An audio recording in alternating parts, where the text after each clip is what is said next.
Di Lembangan Nenggiri, jejak awal manusia di Kelantan terbaca jelas. Dalam laporan ekskavasi Gua Cha pada 1954, arkeologis GDG Ziverking menerangkan dua lapisan budaya, Hua Bin Hian di bawah Neolitik, lengkap dengan tembikar bertanda tali, alat batu, sisa makanan dan pengebumian prasejarah. Penyelidikan susulan oleh Adi Haji Taha pada akhir 1970-an memperincikan peralihan budaya tersebut. Pada abad ini, Jabatan Warisan Negara melaporkan kerja penyelamatan arkeologi di Nenggiri 2023 hingga 2024 dengan penemuan puluhan ribu artifak dan banyak rangka manusia. Kesimpulannya, pedalaman Kelantan ialah teras prasejarah semenanjung, bukan pinggiran. Memasuki fasa proto-sejarah, pedalaman Kelantan terhubung ke dunia Buddha dan perdagangan serantau. Ahli arkeologi tempatan, antaranya Adi Haji Taha, merekod tablet votif Buddha di Gua Cawas Jeli dan Gua Peraling Kuala Krai, bukti amalan yang mencapai kawasan pedalaman. Pada masa sama, catatan Cina seperti Liangshu dan Suishu menyebut entiti Timur Laut Semenanjung termasuk Chitu atau Negeri Tanah Merah.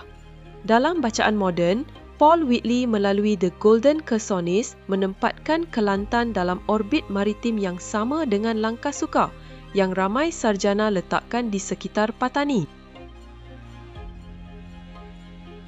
Antara abad ke-10 hingga ke-14, sumber era Song masih menyebut San Fotsi atau San Foki, rangkaian Sriwijaya sebagai kuasa dagang Nusantara, menandakan laluan niaga di pesisir timur terus aktif. Pada abad ke-13, Tambralinga berpusat di Nahon Sitamarat muncul sebagai kuasa serantau. Kronik Sri Lanka Chulavamsa merakam Chandrabanu memimpin ekspedisi ke Serendip pada tahun 1247. Di Yarang atau Patani, kajian arkeologi Thailand menunjukkan kesinambungan tapak Buddhis awal, diikuti kemasukan seramik dagang Cina-Thai sekitar abad ke-12 hingga ke-14. Menghampiri abad ke-14, batu bersurat Terengganu menandakan tulisan Jawi dan undang-undang Islam telah bertapak di pantai timur utara, menjelaskan bagaimana Kelantan menyerap Islam dengan cepat selepas tempoh ini. Hubungan Patani Kelantan rapat dari sudut politik, budaya dan jaringan ulama. Hikayat Patani dalam edisi kritikal A. Tew dan D. K. Wyatt 1970 merakam perkahwinan diraja, adat nobat dan Islamisasi dengan Kelantan kerap muncul dalam orbitnya. Di Kelantan, tradisi lisan mengenai Cik Siti Wan Kembang dan Puteri Saadong hidup sebagai legenda. Kisah pemerintahan wanita, Bukit Marak, diculik ke Siam lalu kembali berdaulat. Legenda ini tidak seragam dari sisi tarikh dan butiran, namun ia membentuk imajinasi politik dan identiti budaya tempatan. Akhir abad ke-18, muncul penyatu negeri, Long Yunus. Dalam sastra sejarah tempatan seperti Hikayat Seri Kelantan, Long Yunus ditampilkan menyatukan komponen Kelantan moden dan meletakkan asas dinasti yang memerintah hingga hari ini. Memasuki era Sultan Muhammad II, Istana Balai Besar didirikan sekitar tahun 1842 hingga 1844 dan Kota Baru diangkat sebagai pusat istiadat dan pentadbiran negeri. Di pedalaman, Kampung Pulai di Gua Musang dikenali sebagai komuniti Hakka Pelombong Emas. Sharon A. Carstens menulis tentang memori komuniti ini dalam JMBRAS pada tahun 1980. Sementara kajian geologi menggambarkan jalur aluvium emas di Sungai Galas. Di istana dan pasaran, shilling emas Kelantan Patani bermotif kijang pernah beredar. Bank Negara Malaysia sendiri menjelaskan bahawa logo kijang Bank Pusat diinspirasikan daripada shilling emas Kelantan. Abad ke-19 menyaksikan perebutan tahta. Perang Saudara Kelantan 1839 yang dihuraikan secara klasik oleh Cyril Skinner melalui kajian Journal of the Malaysian Branch of the Royal Asiatic Society JMBRAS memperincikan fraksi istana dan campur tangan serantau. Menjelang abad ke-20, Kelantan masih di bawah naungan Siam.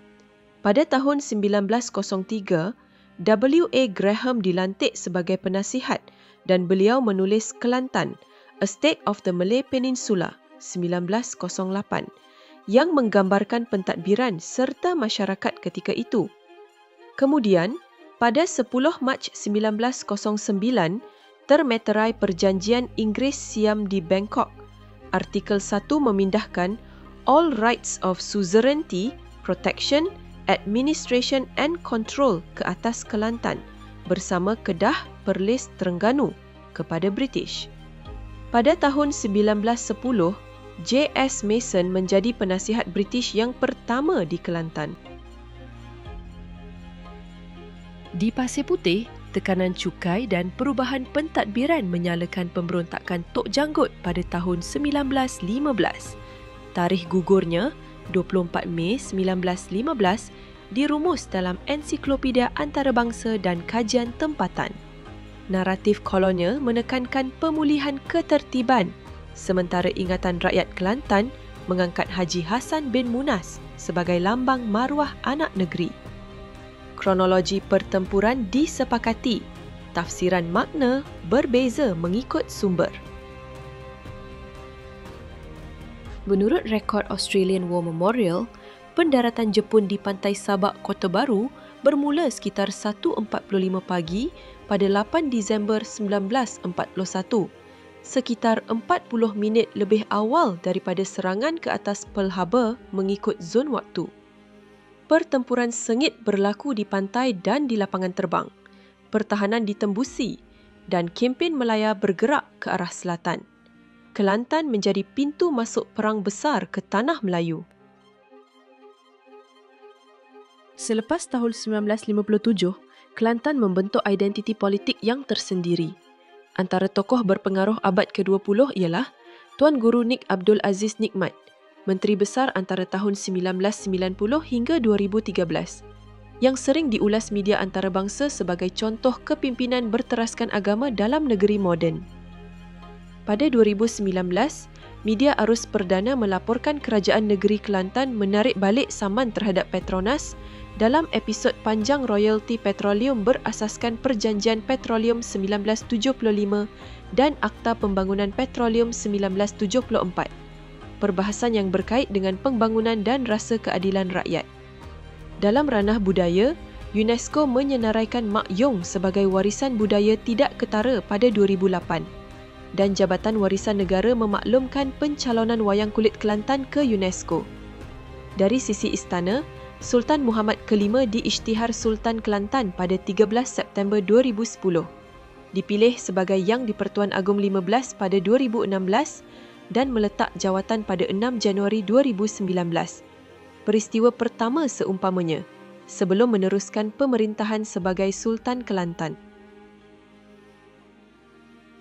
Dari Guaca dan Nenggiri ke Citu dalam catatan Cina, dari Sanfotsi dan Tambralinga dalam Kronik Asia hingga ke Hikayat Patani, dari Long Yunus dan Balai Besar ke Tok Janggut dan Pantai Sabak 1941. Dari Mak Yong yang diiktiraf UNESCO ke era Sultan Mahmud V, sejarah Kelantan ialah anyaman arkeologi, catatan luar, legenda rakyat dan dokumen kolonial. Di sinilah terhimpun identiti Darul Naim, dibina oleh daya tahan, ilmu dan maruah sejak ribuan tahun hingga hari ini.